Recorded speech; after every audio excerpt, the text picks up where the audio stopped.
どうも、何やらすごいものが届きました。こんな箱に入って届いたんですが、早速これ開けてみたいと思います。オープン。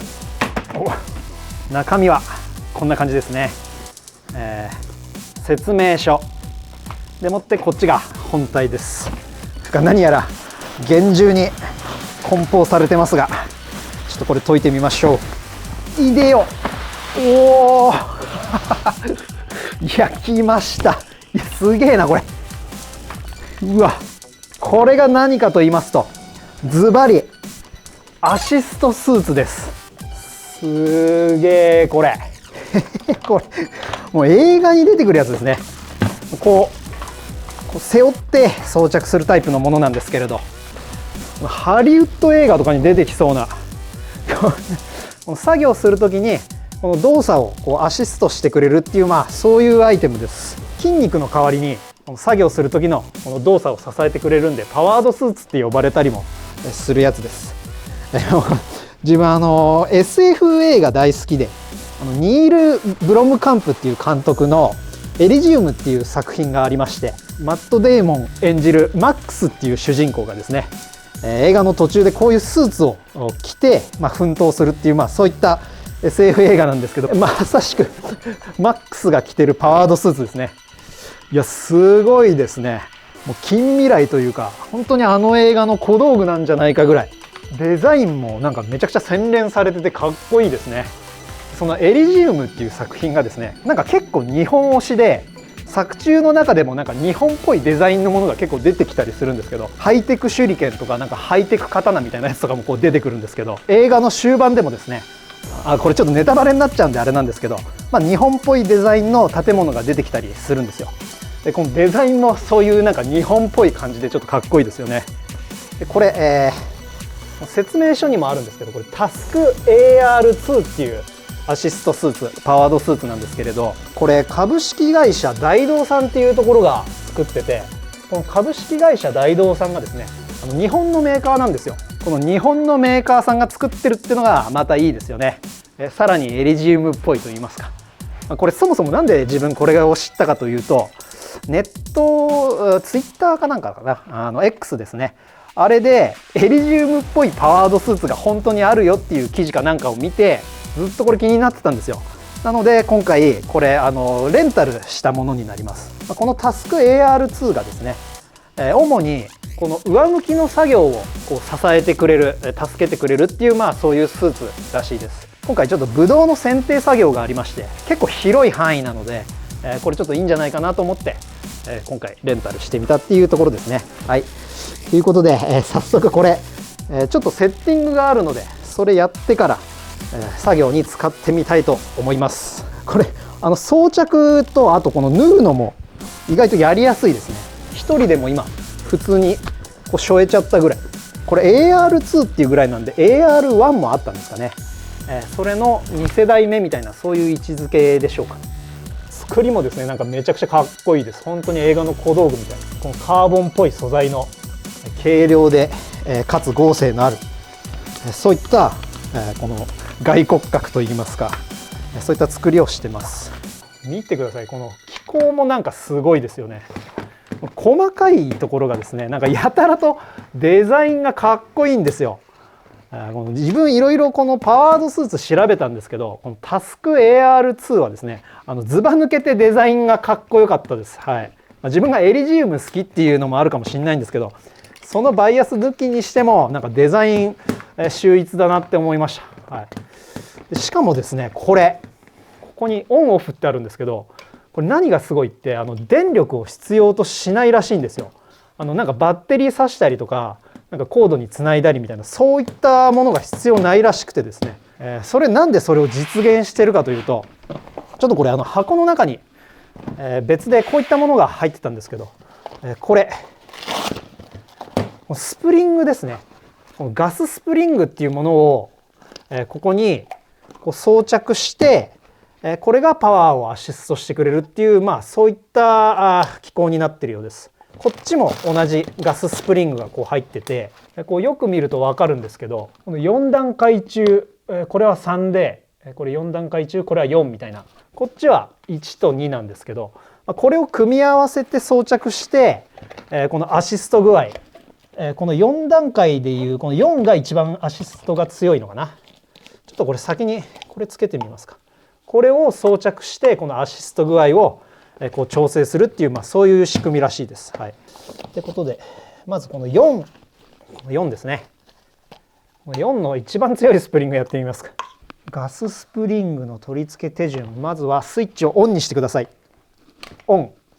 でアクチュエーターユニットを上向きにしてください。ここですかね。このユニットを上向きにしてでガススプリングをアクチュエーターユニットにねじ込んでください。こういうことですよね。これはですね、特に力がいるとかそういうわけではなく簡単に入りました。で、先端をしっかり持ち上げながらユニットを下向きにする。はい、こういうところですかね。で、スイッチをオフにすると。はい、これで、準備完了なようです。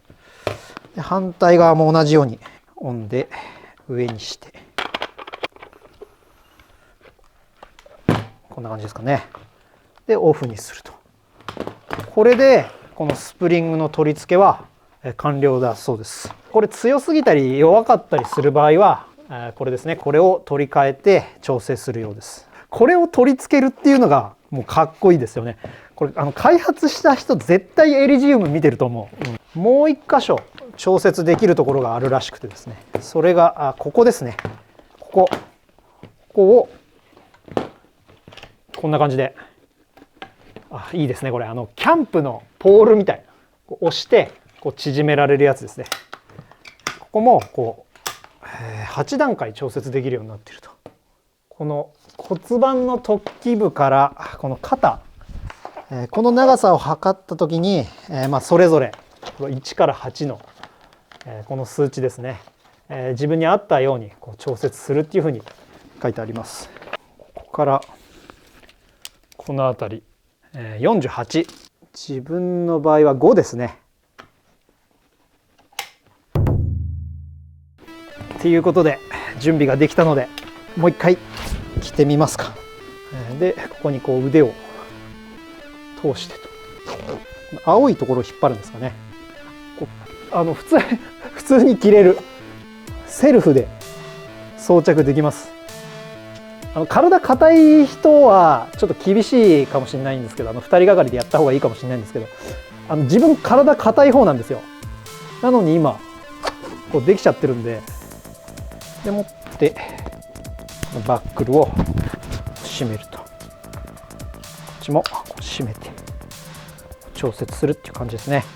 今ここはオフになってるんですけど、オフになってる時は今みたいな細かい動きもできます。で下に腕を下ろしてこれをオン、これでアシストが開始されてる。すげえ、すごいなこれ。うわ、こっちも、なるほど、すげえ自分初めてこれ着るんだけどすごいですね。でこうなんていうんですか、こう力を加えると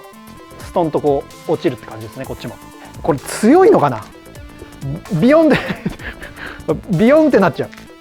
けど、それがいいんでしょうね。天井に板張る作業とかあるじゃないですか。ああいうのにもこう向いてるようです。こう支えて常にこういったもの、インパクトとかですねとか、このボードを支えつつこうできると。こっちをオフにしとけばこっちはもうフリーですね。こっちだけやるって時はこっちをオフにしてみたいな、そういう運用になるのかな。今つけてるマックスレベル4のスプリングは 5.4 キロから 6.8 キロをこう支えられると。こういうのもいいかもしれないですね。バッテリーも必要になるんで相当重くなるんですよね。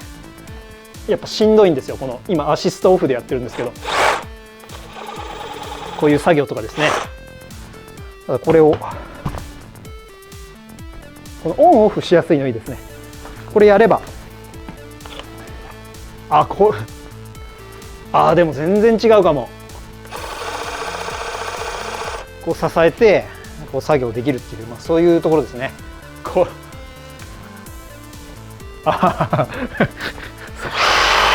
は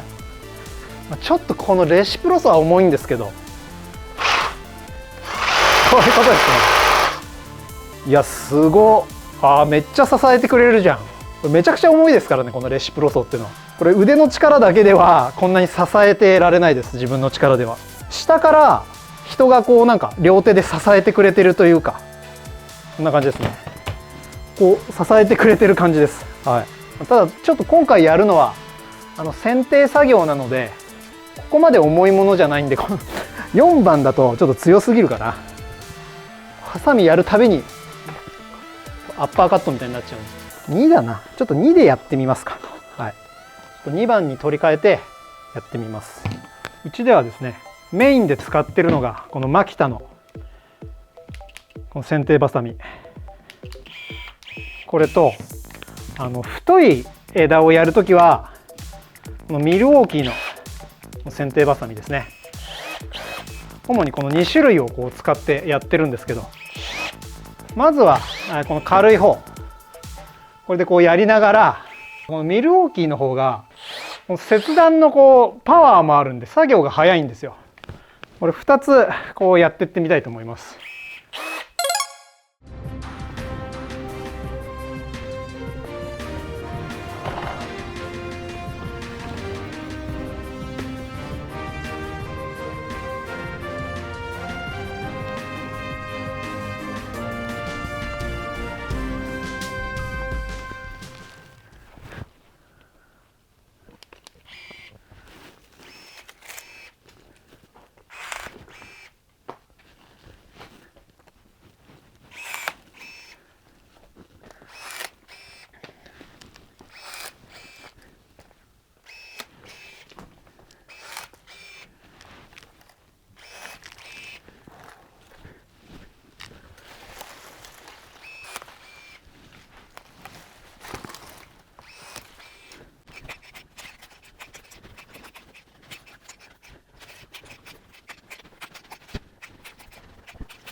はい、ってな感じでですね、これ軽いモデルなんですけど、それでもやっぱこう支えてくれてると楽ですね。こっちでもやってみますか。この重い方、こっちの方がパワーあるんですよ。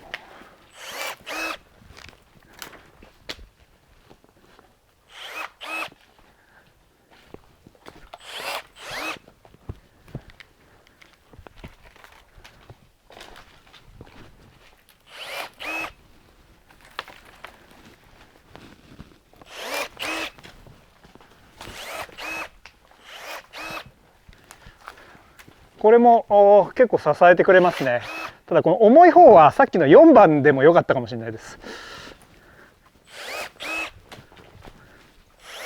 ただこれあるとないとでは、いや全然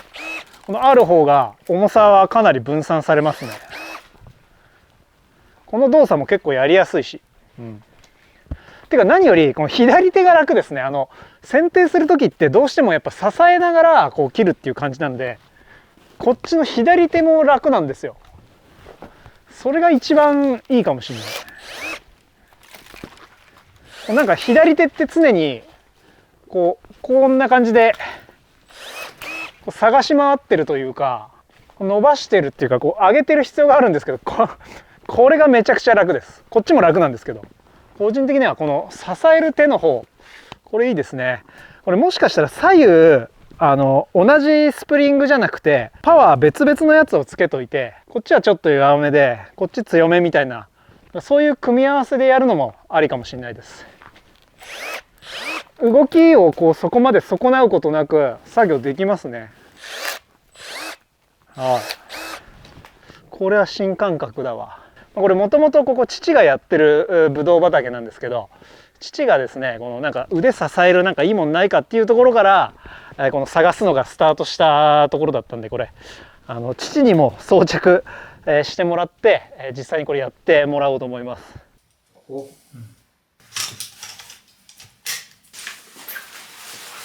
すごいなこれ、結構いい感じだすげえじゃん。でこれでちょっと手をこうやってやって、これでこっち、おおすごいなこれおお下に下げてる。ああ下で下がるときは普通になるな、重いかもしれない。ちょっと腕ってこんなに重いかと思う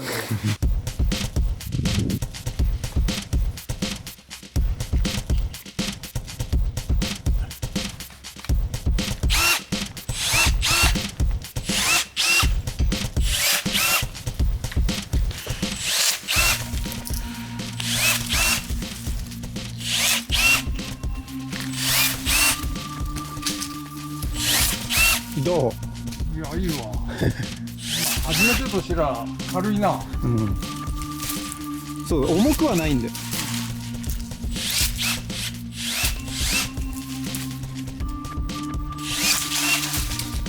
重さはなんか下からさこうやって支えられてる感じじゃん。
はいということで、だいたい剪定が終わりました。まあ、こんな感じですね。だいぶ綺麗になりました。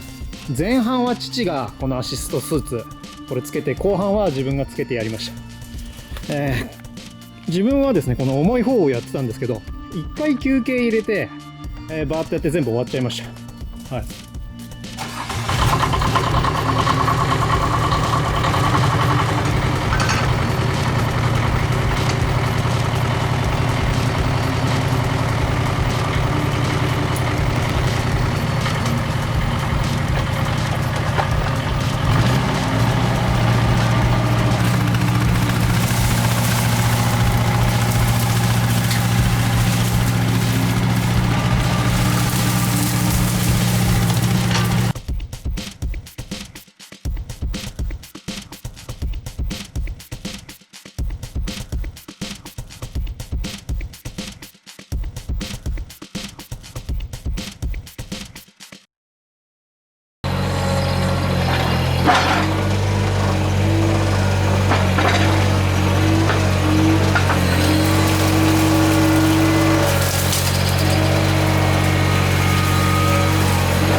はい、ということで今回このアシストスーツ、これを着て作業をちょっとやってみました。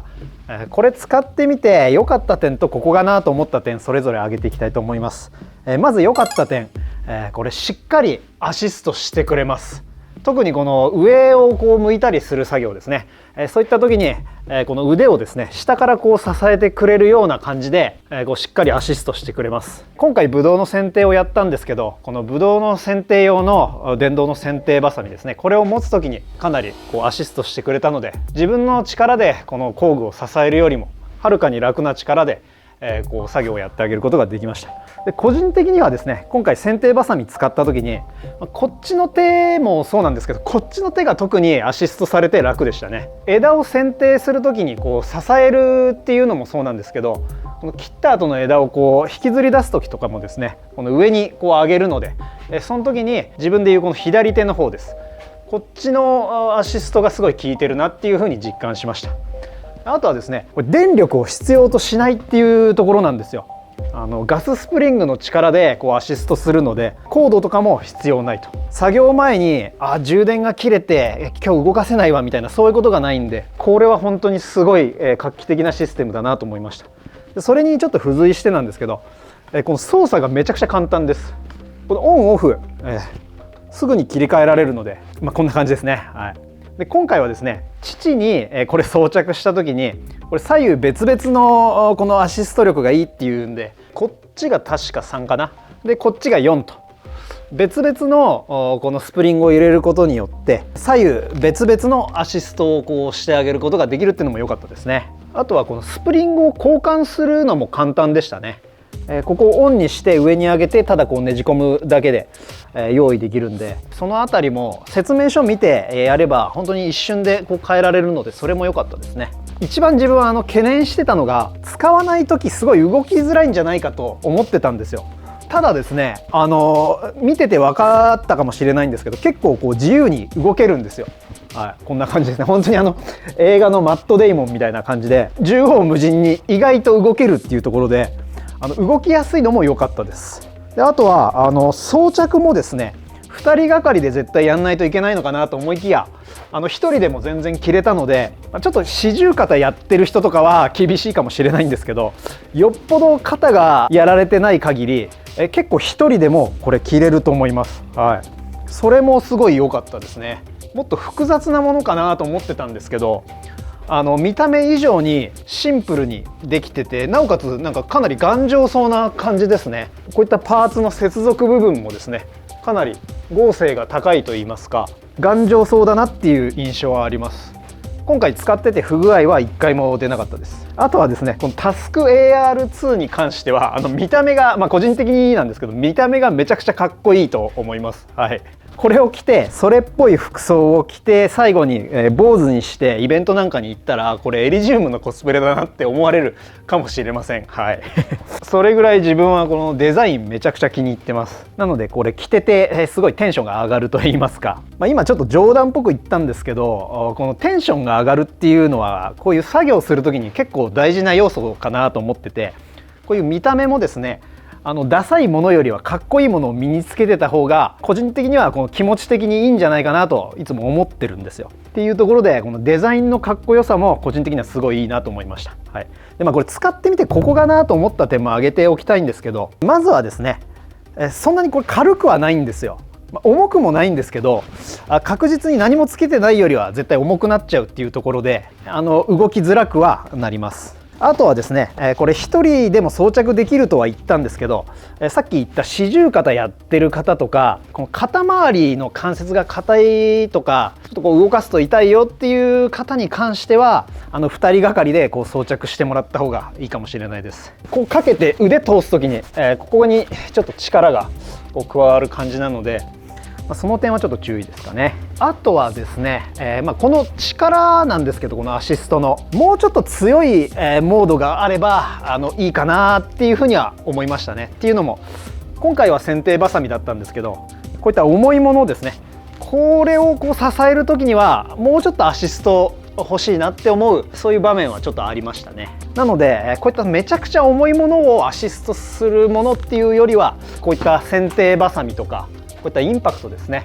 小型のものをこう支える、そういうスーツかなっていうところです。さらに強いスプリングを入れりゃいいんじゃないかなって今素人目に考えちゃったんですけど、それだとですね思いっきりグンってなっちゃうんでこれ以上強くするっていうのは難しいかもしれません。っていうかこれ以上強くしたら本当にエリジウムの主人公のマックスが着てるパワードスーツみたいになっちゃうんで、アシストするにはこれぐらいなのかな。あとはですね、この発動するタイミングがシビアなので、ぐーっとゆっくりこうアシストをするっていうよりは、このある一定のポイント、このバネがビヨンっていうなるタイミングでこうアシストするっていう感じなので、この辺は慣れが必要ですね。やってると結構慣れてきます。このアシストに合わせてこの刃の向きを変えたりだとかするようになってくるので、使えば使うほどなんか慣れてくるっていう感じですね。装着に関しても後半かなり早く装着することができました。そんなところですかね。いや、それにしても今回初めてこういったアシストスーツ着てみたんですけど、いやちょっと個人的にはめちゃくちゃ感動しました。なんか未来のテクノロジーに触れてるかのような、すごい新鮮さがありましたね。ちなみにこれはタスク AR2.0 っていうものなんですけど、調べたところこれよりも新型の機械もあるっぽくてですね、これよりもっとなんかシンプルにできてて、似たようなこうアシスト作業をしてくれるっていう、なんかそういったモデルもあるっぽいです。ちょっともし機会があればそっちもレンタルするなりちょっとしてみたいと思うんですけど、いやそれにしてもこういったアシストスーツはですね、他社メーカーのものも含めて、今結構進化してってる段階だと思うので、近い将来、さらに、こう効率よくアシストしてくれるものとかも出てくるのかなと考えると、すごいなんかワクワクしてきますね。自分の場合はこの農業分野なんですけど、介護とか土木作業の現場で、こう持ち上げる時にアシストするものとかも多分あると思うんですよ。そういったものもガンガン進化していくと思うので、今後もそういった分野ちょっとチェックしていきたいなと思っております。今回のこのスーツは株式会社大同さんのものをレンタルしたものなんですけど、もしこれ気になった方がおりましたら概要欄にリンク貼ってあるんで、ぜひチェックしてみてください。ということで今回はアシストスーツを着て作業をしてみたっていう動画でした。最後までご視聴いただきありがとうございました。また次の動画でお会いしましょう。それでは。